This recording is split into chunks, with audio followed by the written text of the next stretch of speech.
My friend invited herself on my trip back to my hometown and is going to just figure it out after I told her she couldn't stay with me, which might as well translate to you are going to be my tour guide and you're going to like it. My 21F US friend group is pretty diverse and we've all visited each other's home countries in the past 2 years. We either stayed in a hotel or a family home, depending on space. I'm going to my home country for 2 months and a half in the summer. All of my friends have known since Christmas pretty much, and all of them know it's not an open invite like usual because I'm not going for fun. I'm spending my time there with my family and I'm going to be busy with my fiancé finalizing everything wedding related. So, my friend, 21F, decided that she didn't want to go home for the summer, instead wanted to come with me and decided that she'll just stay at my family home like before. I told her that it really won't be a good time, plus, we're not opening the family home for anyone outside of family this year, for a very good reason. Instead of accepting that, she asked about my other accommodations. I told her they're in use and not available. I didn't offer a hotel, and from the way she's been talking, she can't afford one right now. So instead of giving up, she said that she can just go there and figure it out then, which in my opinion translates to I will fly there and make it your problem so you have no choice but to accommodate me. I told her if she does that, she'll have to truly figure it out on her own because I'm not budging or folding. She laughed it off and told me that obviously because she didn't mean it like an ultimatum. I asked her if she's okay, if there's something going on at home or with her personally, etc., because it's not like her to do something like this. She said everything's good. I, however, feel like I'm stuck. If she goes through with her brilliant figure-it-out plan, she'll be a foreign woman in a country she's only visited twice before with a guide, aka me, who doesn't speak the native language or understand the map, etc. I can't leave her alone no matter what I warned her I'd do. Advice, please. Update 1.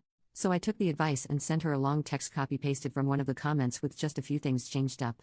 Then I sent another text to my friends' group chat just to make sure again that they know it's not an open invite, and then I wrote out why I'm making sure and what's been said between my friend and I.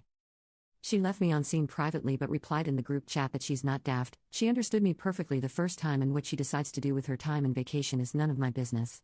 I told her that she should stop making it my business then and stop telling me about her summer plans altogether if it involves my home country.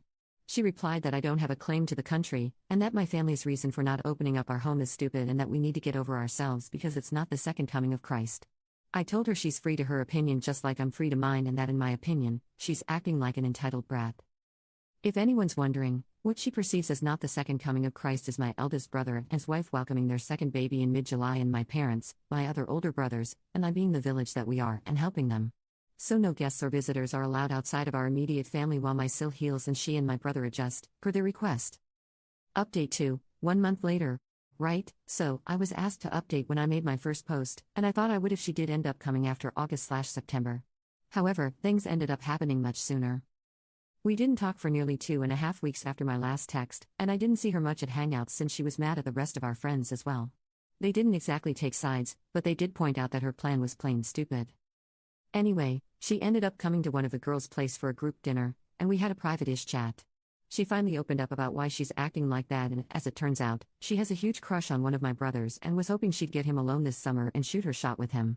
It's annoying, but I've been used to having friends having crushes on my brothers and my dad my whole life, so I just let her talk. She admitted that she has been sending him DM on IG trying to get to know him, but he's been politely cordial at best and ignores half of her texts.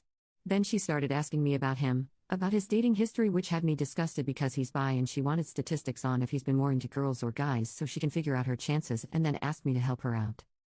She gave me examples of moments that happened on our last trip with me and my brother, dancing/water fight/karaoke/etc., that I could help her recreate with him, which is just disturbing because she made my brother, I sound romantic, and it just helped multiple my disgust.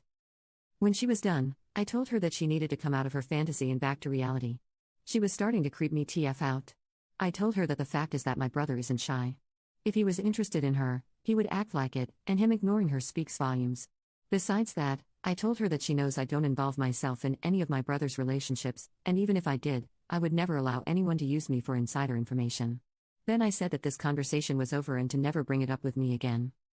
She's clearly deluded herself into believing something that doesn't exist. On our last trip, my brother was so into the guy he was seeing at the time that he accidentally called the rest of our brothers by his name multiple times, lol. Anyway, I've cut her off completely, and with everything that's happening right now, she got scared of traveling and dropped her plans, which she told my friends. It sucks to lose her as a friend since we were close and all that, and I don't know how it'll affect the group yet, but shit happens and I have too much going on to dwell on it right now. I, on the other hand, moved up my traveling and will hopefully be back in my home country in the next few days along with my family, which will allow us to celebrate my dad and one of my brothers on Father's Day, so yay.